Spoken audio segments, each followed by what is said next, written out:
A quick another what if video from your boy Chavez. It's good to have you here, ChavezzSlovakia. Welcome back to the festivities.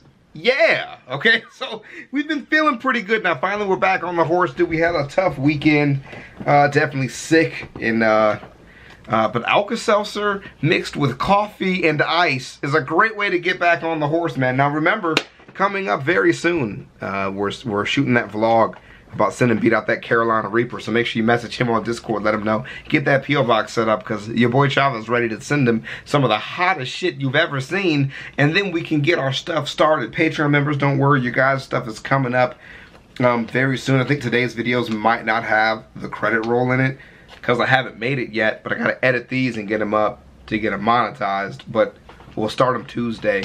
We'll update the credit rolls and run them Tuesday. Is today Monday? Yeah, today's Monday, so we'll do that. I was sick this weekend, so I didn't do anything all day Sunday, and I'm still feeling pretty trash today, but I'll get a bunch of stuff done today, and then I gotta be off Wednesday, because my grandmother said she likes B-dubs, and I gotta be there, so that's the plan. We're gonna get into this. What happened if you were born in space? So I'm watching this, and then I'm gonna watch a creepypasta about a dude that says something terrible happened to him in space, and then I'm gonna play this really shitty, maybe, I don't know, maybe shitty game about being an astronaut in space. It's a very spacey day for me today, and I'm in it. So let's get into this shit, man. Link, of course, for the originals in the description down below. This has been the same channel that sent us that what happens if you never brush your teeth. The questions that we don't need answered that we all want answered.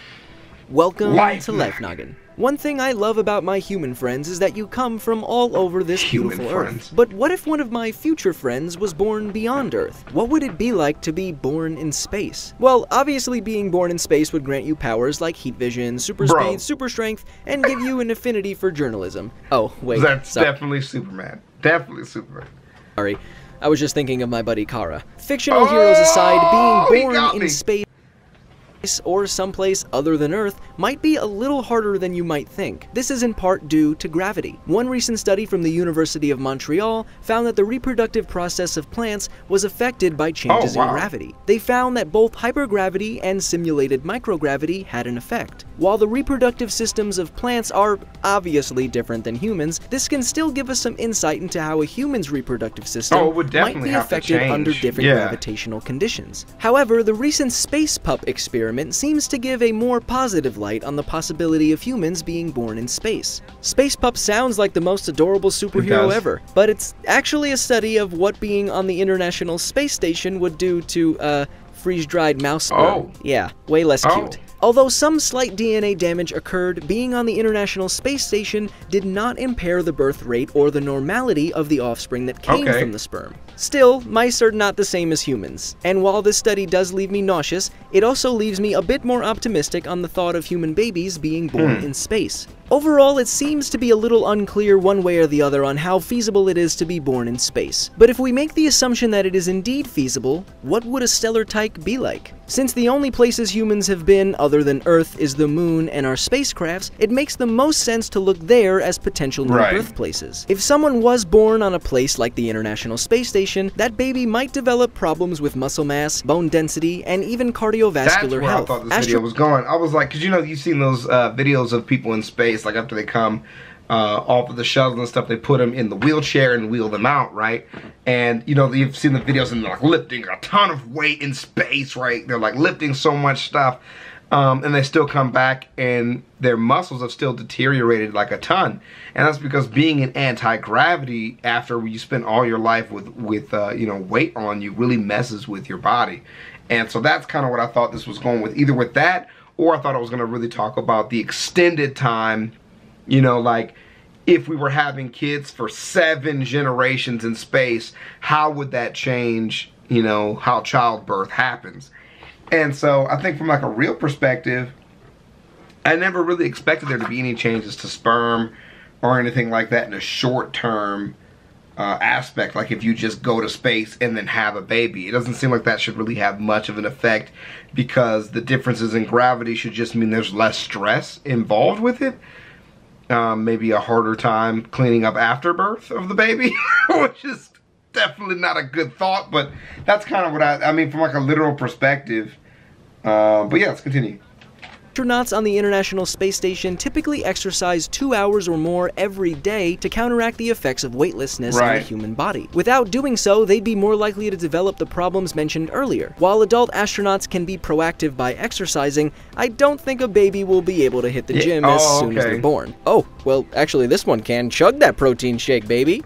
Also, if a baby was born on the International Space Station, or maybe a space installation on the moon, there's a good chance that they would develop behavioral issues. NASA has learned that it's basically inevitable for behavioral issues to occur among groups of people crammed into a small space over a long time. So unless our little friend is given more hospitable conditions than our astronauts are used to, they'd most likely develop some problems. These could include a decline in mood, cognition, or interpersonal interaction. One recent finding that can prove interesting for a spaceborne baby comes from NASA's twin study. This study looks at what nearly a year in space would do to astronaut Scott Kelly compared to his twin brother Mark, who remained on Earth. They found that Scott's telomeres on the ends of his white blood cell chromosomes increased in length while in space. What the hell does that mean? They reported that it could be linked to his increased exercise and reduced caloric intake, but it would be pretty amazing if it turns out that it was because of his time in space. So what do you think?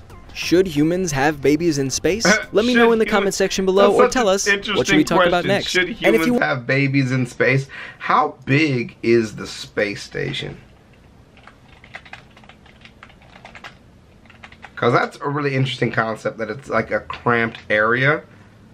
How big is the interior of a space station? Okay, so it has 32,333 cubic feet. The U.S. Solar Array Service has an area of 38,400 square feet. That makes a lot more sense to me. Large enough to cover 8 basketball courts. I was going to say 38,000 square feet is pretty huge. Like, it's not big if you were born there, but that's pretty big as the entire space station. But the living area, it looks like the space station itself is the whole size, is about the size of a football field, about 100 yards. But just that space that you live in looks to be about 15 to 20 yards. Which means that that height in space, the height of that thing is not that big. Yeah, that personal, wow, that's like really cramped space. And it's like really disorienting. So yeah, I would think it would be safe to say that you'd be a little bit messed up if you grew up in this area, actually. Holy shit, that's not a lot of room. And you know how kids take to their surroundings like really hard, you know what I mean? Like, they adapt really well to their surroundings. And so the baby would definitely be different if they grew up on a space station with like limited amounts of room. And I would imagine there being like extreme amounts of anxiety attached with moving from a space that small to something bigger, like, you know, the size of stuff that we have on the United States. So that's actually a really fascinating concept to me. I think the life in space is kind of like one of them dreams for people on Earth, because personally I feel like we're never going to be in a position where we can afford to build something to send out for space exploration. I just feel like from a raw resource standpoint, we just invest too much in too many different places for that to be a reality. But let me know what you guys think. That, you know, a lot of people on the channel, like when we watch stuff about aliens and we watch this like real sciencey stuff, or even some of the more conspiracy like what if videos, there's a good balance of conversation on both sides. It's really interesting to read. And you guys know how my standpoint on it, but you know, I think sometimes it gets lost in translation that I really read your standpoint. I'm really interested in that. I just think some of the more conspiracy stuff, I think it just goes too extreme sometimes with these videos just for the entertainment, and you kind of miss part of that real science area where like you could easily support some of your ideas with just a little bit of fact behind it. But like an idea like this, like being born in space and space travel, is something that's really interesting to me. So I'm always interested in stuff like this. So let me know what you guys know. There's more, send me more suggestions if you guys have them. I'm gonna be watching a creepypasta about an astronaut. I was an astronaut and I experienced something terrifying. The creepypasta. That should be pretty fun. And then we're gonna play that game about that guy in space. So it'll be a real spacey day today. I'll see you on the next one, man. Thanks for rolling through. Peace.